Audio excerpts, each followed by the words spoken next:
Here's an intriguing fact. In the developed world, everywhere, women live an average of 6 to 8 years longer than men do. 6 to 8 years longer. That's like a huge gap. In 2015, The Lancet published an article showing that men in rich countries are twice as likely to die as women are at any age. But there is one place in the world where men live as long as women. It's a remote mountainous zone, a blue zone, where superlongevity is common to both sexes.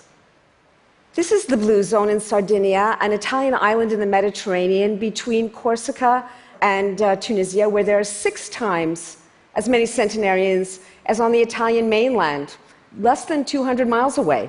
There are 10 times as many centenarians as there are in North America. It's the only place where men live as long as women. But why? My curiosity was piqued. I decided to research the science and the habits of the place. And I started with the genetic profile.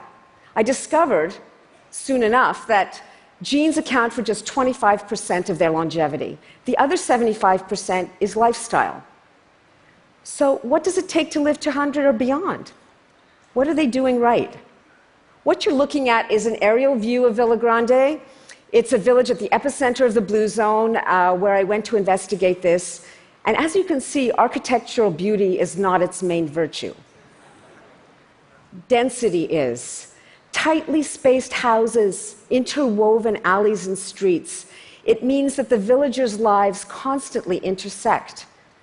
And as I walked through the village, I could feel hundreds of pairs of eyes watching me from behind doorways and curtains, from behind shutters. Because like all ancient villages, Villa Grande couldn't have survived without this structure, without its walls, without its cathedral, without its village square, because defense and social cohesion defined its design. Urban priorities changed as we moved towards the Industrial Revolution because infectious disease became the risk of the day. But what about now? Now, social isolation is the public health risk of our time. Now, a third of the population says they have 2 or fewer people to lean on.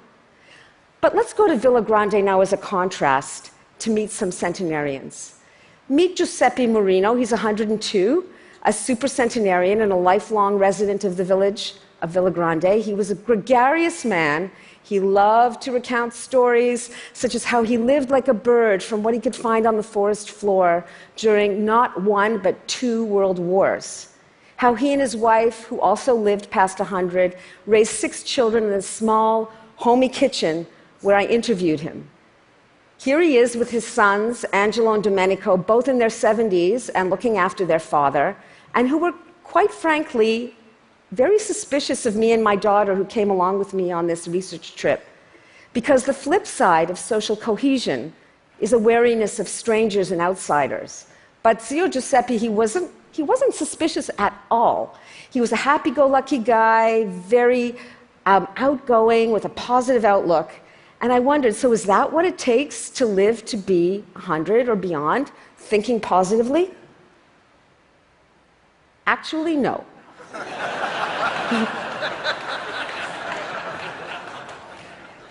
Meet Giovanni Corrias. He's 101, the grumpiest person I have ever met. And he put a lie to the notion that you have to be positive to live a long life. And there is evidence for this. When I asked him why he lived so long, he kind of looked at me under hooded eyelids and he growled, "Nobody has to know my secrets." But despite being a sourpuss, the niece who lived with him and looked after him called him Il Tesoro, my treasure. And she respected him and loved him. And she told me when I questioned this obvious loss of her freedom, "You just don't understand, do you? Looking after this man is a pleasure. It's a huge privilege for me. This is my heritage." And indeed, wherever I went to interview these centenarians, I found a kitchen party. Here's Giovanni with his 2 nieces, Maria above him and beside him, his great niece, Sarah, who came when I was there to bring fresh fruits and vegetables. And I quickly discovered, by being there, that in the Blue Zone, as people age, and indeed across their lifespans, They're always surrounded by extended family, by friends, by neighbors, the priest, the barkeeper, the grocer. People are always there or dropping by. They are never left to live solitary lives. This is unlike the rest of the developed world, where, as George Burns quipped, happiness is having a large, loving, caring family in another city. Now, so far, we've only met men, long-living men, but I met women too, and here you see Zia Teresa. She, at over 100, taught me how to make the local specialty, which is called cularjones, which are these large pasta pockets, like ravioli about this size, and they're filled with high-fat ricotta and mint and drenched in tomato sauce. And she showed me how to make just the right crimp so they wouldn't open. And she makes them with her daughters every Sunday and distributes them by the dozens to neighbors and friends. And that's when I discovered a low-fat, gluten-free diet is not what it takes to live to 100 in the blue zone. Now, these centenarian stories, along with the science that underpins them, prompted me to ask myself some questions too, such as, when am I going to die, and how can I put that day off? And as you will see, the answer is not what we expect. Julianne Holt-Lunstead is a researcher at Brigham Young University, and she addressed this very question in a series of studies of tens of thousands of middle-aged people, much like this audience here. And she looked at every aspect of their lifestyle, their diet, their exercise, their marital status, how often they went to the doctor, whether they smoked or drank, etc. She recorded all of this, and then she and her colleagues sat tight and waited for 7 years to see who would still be breathing. And of the people left standing, what reduced their chances of dying the most? That was her question. So let's now look at her data in summary, going from the least powerful predictor to the strongest, okay? So clean air, which is great, it doesn't predict how long you will live. Whether you have your hypertension treated is good, still not a strong predictor. Whether you're lean or overweight, you can stop feeling guilty about this because it's only in third place. How much exercise you get is next, still only a moderate predictor. Whether you've had a cardiac event and you're in rehab and exercising, getting higher now. Whether you've had a flu vaccine. Did anybody here know that having a flu vaccine protects you more than doing exercise? Whether you were drinking and quit, or whether you're a moderate drinker, whether you don't smoke, or if you did, whether you quit. And getting towards the top predictors are two features of your social life. First, your close relationships. These are the people that you can call on for a loan if you need money suddenly, who will call the doctor if you're not feeling well, or who will take you to the hospital, or who will sit with you if you're having an existential crisis, if you're in despair. Those people, that little clutch of people, are a strong predictor, if you have them, of how long you'll live. And then something that surprised me, something that's called social integration. This means how much you interact with people as you move through your day. How many people do you talk to? And these mean both your weak and your strong bonds. So not just the people you're really close to who mean a lot to you, but like, do you talk to the guy who every day makes you your coffee? Do you talk to the postman? Do you talk to the woman who walks by your house every day with her dog? Do you play bridge or poker or have a book club? Those interactions are one of the strongest predictors of how long you live. Now, this leads me to the next question.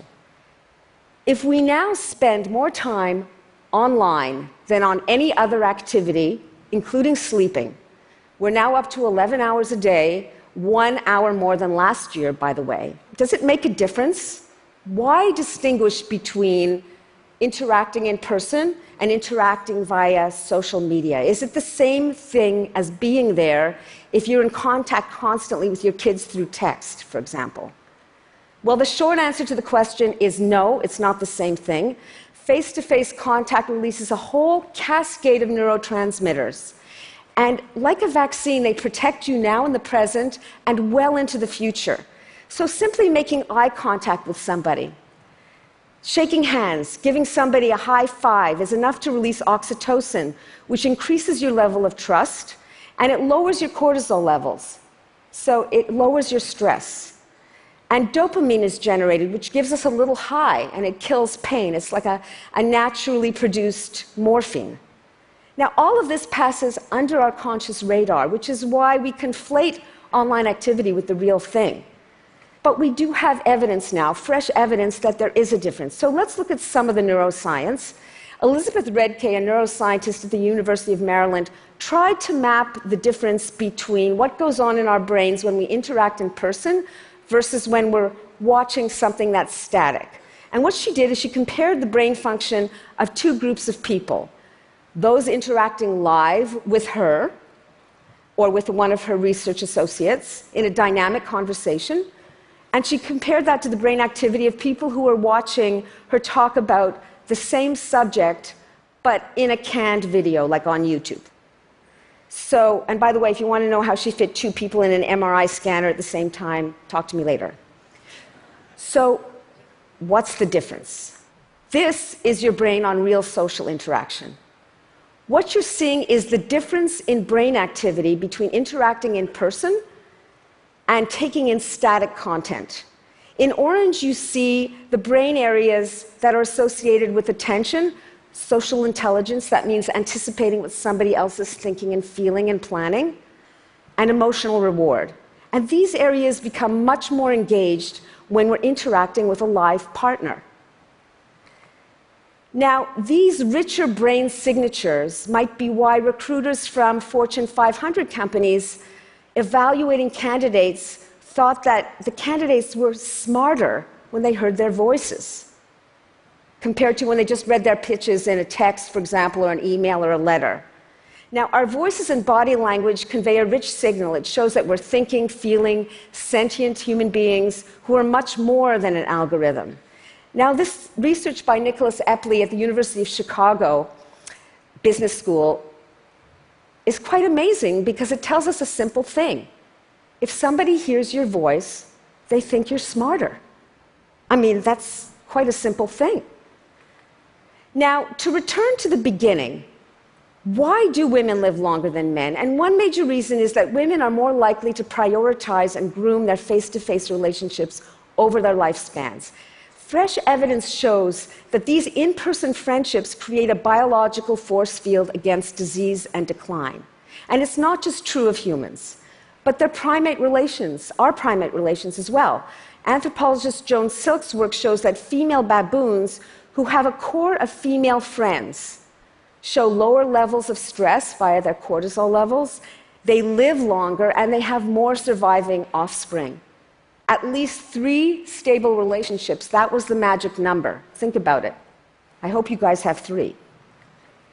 The power of such face-to-face contact is really why there are the lowest rates of dementia among people who are socially engaged. It's why women who have breast cancer are 4 times more likely to survive their disease than loners are. Why men who've had a stroke who meet regularly to play poker or to have coffee or to play old-timers hockey, I'm Canadian after all, are better protected by that social contact than they are by medication. Why men who've had a stroke who meet regularly, this is something very powerful they can do. This face-to-face contact provides stunning benefits. Yet now almost a quarter of the population says they have no one to talk to. We can do something about this. Like Sardinian villagers, it's a biological imperative to know we belong, and not just the women among us. Building in-person interaction into our cities, into our workplaces, into our agendas bolsters the immune system, sends feel-good hormones surging through the bloodstream and brain, and helps us live longer. I call this building your village, and building it and sustaining it is a matter of life and death. Thank you.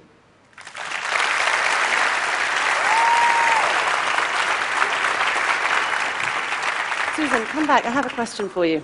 I'm wondering if there's a middle path. So you talk about the neurotransmitters connecting when in face-to-face, but what about digital technology? We've seen enormous improvements in digital technology, like FaceTime, things like that. Does that work too? I mean, I see my nephew, he plays Minecraft, and he's yelling at his friends. It seems like he's connecting pretty well.